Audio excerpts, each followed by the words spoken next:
10 hari bulan Jun 2020, iaitu hampir 2 tahun yang lalu, di mana di dalam surat ini Menteri Besar telah mengarahkan pembekuan aktiviti pembalakan dan peladangan hutan di dalam hutan simpan kekal Nenggiri seluas 15,000 ekar yang telah diluluskan sebelumnya dengan alasan kawasan-kawasan ini, kompartmen-kompartmen ini berada di luar zon ladang hutan di dalam hutan simpan. Surat pembekuan dikeluarkan. Save Kelantan ingin ataupun selamatkan Kelantan ingin tahu bagi pihak rakyat Kelantan, adakah arahan pembekuan itu dipatuhi? Ya. Lalu kita telah menugaskan syarikat ini, konsultan ini, untuk membuat kajian berdasarkan imej satelit. Dan konsultan ini telah menggunakan satelit daripada perkhidmatan satelit Korea Selatan, iaitu Comsat. Ya. Imej daripada satelit Comsat ini antara lain telah digunakan, dan dua bantuan imej yang lain termasuk tentang topografi telah diguna pakai. Dan hasilnya kita dapati bahawa yang pertama, selepas surat pembekuan pada Jun 2020, masih berlaku aktiviti-aktiviti pembalakan dan perladangan di dalam hutan yang tersalah lulus ini, di luar daripada zon ladang hutan ini, di kawasan ini sehingga 30 hari bulan Mac 2022 ketika mana imej satelit dirakamkan. Yang pertama, ya. Bermakna arahan pembekuan tidak dipatuhi. Penemuan kedua yang kita dapati adalah baki kawasan balak yang belum dikeluarkan adalah sebanyak 216,000 tan secara umum. Ada balak lagi yang belum dikeluarkan sejumlah 216,000 tan. Dengan mengandaikan harga purata yang rendah, RM500 satu tan, bermakna ada nilai balak yang belum dikeluarkan RM108 juta. Ya. RM108 juta. Bolehlah duit ni kita gunakan untuk kurangkan cukai tanah kepada rakyat biasa. Kalau kerajaan buat secara tender lah, tapi ini bukan secara tender. Yang kedua, ya. Yang ketiga, kita dapati ada pelanggaran-pelanggaran syarat-syarat yang dikenakan untuk ladang hutan oleh Kementerian Sumber Asli. Seperti tidak boleh diluluskan di kawasan yang ketinggiannya melebihi 600 meter. Kita dapati ada kompartmen-kompartmen yang diluluskan ini ketinggiannya adalah 1,000 meter hingga 1,500 meter. Bermakna lebih daripada 3,500 kaki tinggi dia. Ya, di mana mustahil untuk ladang getah ataupun ladang hutan yang lain didirikan di dalam kawasan yang begitu tinggi. Dan selain daripada itu adalah kecerunan yang sangat curam. Di mana kawasan ini bergunung ganang, cerunnya sangat curam, tetapi telah diluluskan untuk tujuan membuka ladang hutan di dalam kawasan yang cerunnya begitu curam. Kami di Selamatkan Kelantan atau Save Kelantan berhasrat memanjangkan maklumat-maklumat ini kepada Yang Amat Berhormat Menteri Besar Negeri Kelantan. Dalam masa yang terdekat, bersekali dengan semua imej-imej dan juga catatan-catatan penemuan oleh konsultan kami. dan Biro Basmi Kemusnahan Alam dan Keindahan Biro Basmi Kemusnahan Hutan dan Keindahan Alam sekitar yang dipengerusikan oleh Saudara Syamgas akan memberikan, cuba menghubungi pemuda-pemuda parti-parti politik dalam negeri ini untuk satu taklimat dan perbincangan mengenai dengan penemuan ini. Sebagai kesimpulan, kami dapati bahawa berdasarkan penemuan ini, amalan tebang habis balak melalui ladang hutan ini adalah satu skandal yang sangat besar yang melibatkan nilai berbilion ringgit dengan keluasan kawasan sudah hampir 600,000 ekar di seluruh negeri Kelantan, dan jika tidak diskat, dia akan merugikan rakyat Kelantan dalam berbagai-bagai aspek. Oleh kerana itu, ini adalah hanya satu sampel penemuan terhadap amalan ini bagi keluasan yang saya sebutkan 600,000 ekar tadi. Ini adalah hanya satu sampel bagaimana program ini boleh dimanipulasikan, disalahgunakan dalam berbagai-bagai bentuk. Dan saya akan bekalkan juga ringkasan daripada penemuan ini kepada semua media. Sekian, terima kasih.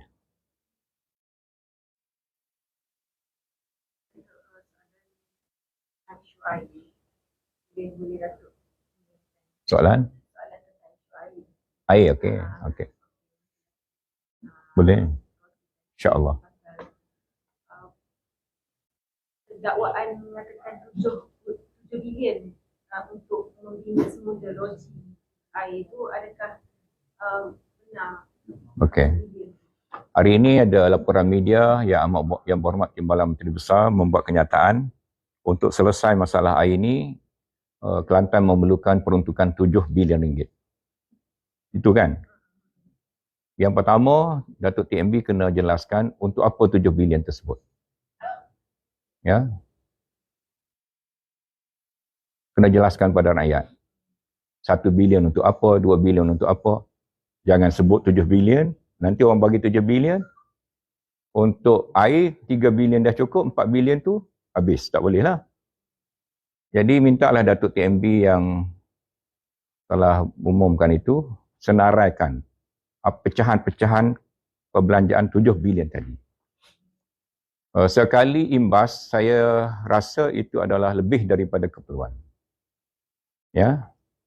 Kemudian yang kedua, kebimbangan saya, ada pihak-pihak dalam AKSB ataupun kerajaan negeri yang ambil kesempatan daripada permohonan geran-geran ataupun pinjaman-pinjaman dan kemudahan keuangan. Ya, saya bagi contoh. Misalan Perbadanan Aset Air Berhad. Pengurusi dia adalah Yang Berhormat Datuk Takiri. Ya. Datuk Takiri. Dia telah buat pengumuman akan bina loji sekian-sekian banyak. Tetapi semua itu adalah dalam bentuk pinjaman kepada AKSB. Ya. Masalah AKSB ni, air Kelantan tak ada ni, adakah masalah loji tak ada atau masalah loji tak jalan walaupun ada? Yang pertama. Yang kedua, adakah masalah loji saja atau masalah paip bocor? Sebelum ini, Menteri Air telah beritahu air bocor di Kelantan 52%. Bermakna kalau ada 100 guni gandum, 52 guni gandum buang saja. Tak boleh buat roti canai. 48 guni gandum saja boleh jual sebagai roti. Bermakna duit beli gandum habis banyak, yang dapat jual gandum tak sampai separuh. Tokek roti pun boleh tutup kedai. Ya. Ini masalah dia. Bila dah PAB kata dia nak buat loji, sedangkan pahip belum baiki, lebih banyak loji, lebih banyak kebocoran. Ya. Jadi adakah kita ni tak cukup loji ataupun sebenarnya apa masalah kita? Sebab itu saya cadangkan ada siasatan, Suruhanjaya siasatan. Ya. Jangan takut. Ni macam kita sakit, kita kena jumpa doktor. Kena ada scanning, kena ada x-ray, kena ada uji darah.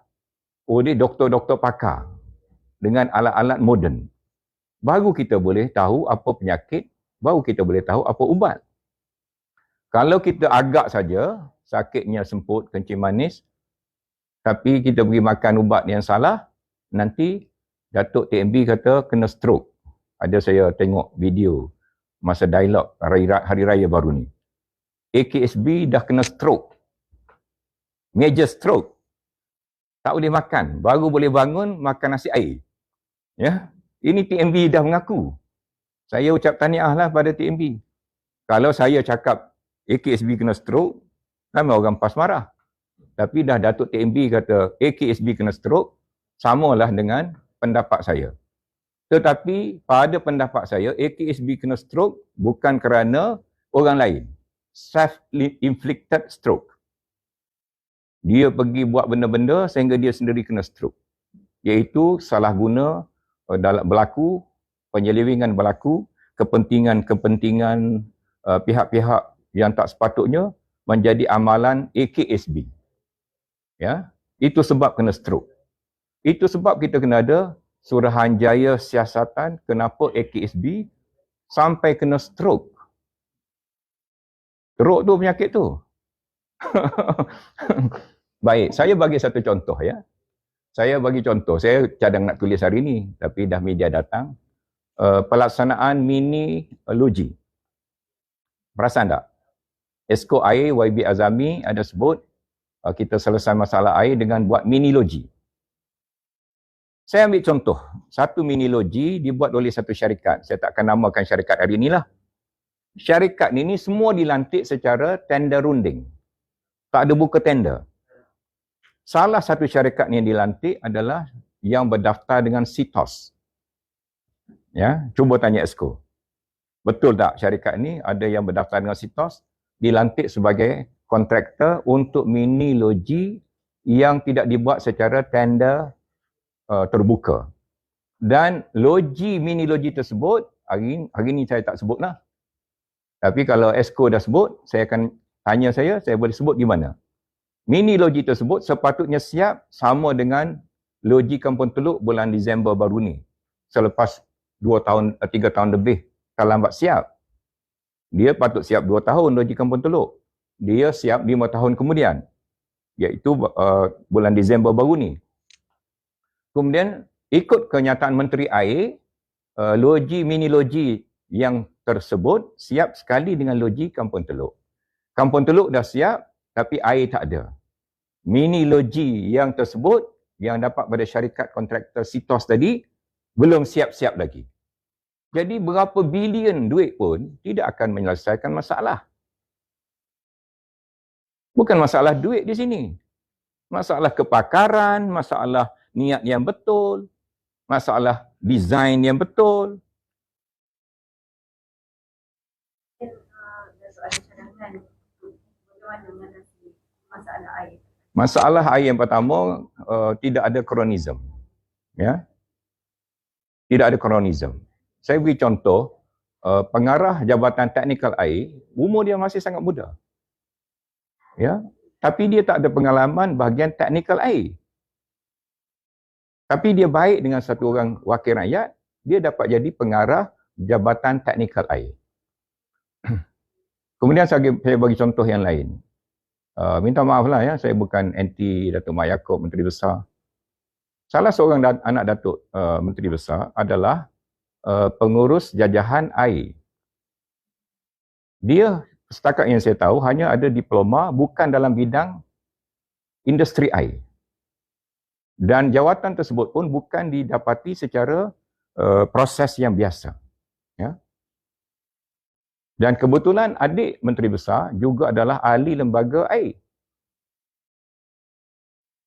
Anak saudara Menteri Besar juga adalah staf AKSB. Yang pada pendapat saya, kelayakan-kelayakan mereka perlu didedahkan pada rakyat apa kelayakan mereka sehingga mereka dapat jawatan-jawatan tersebut. Maknanya hari ini kita ambil angle yang sempit saja. Kalau nak panjang, media kena buat forum dialog live. Dia orang tunggu nak makan, kesian dia orang. Okay. Kesian lah rakyat Kelantan kan. Terima kasih banyak. Berani ke tu?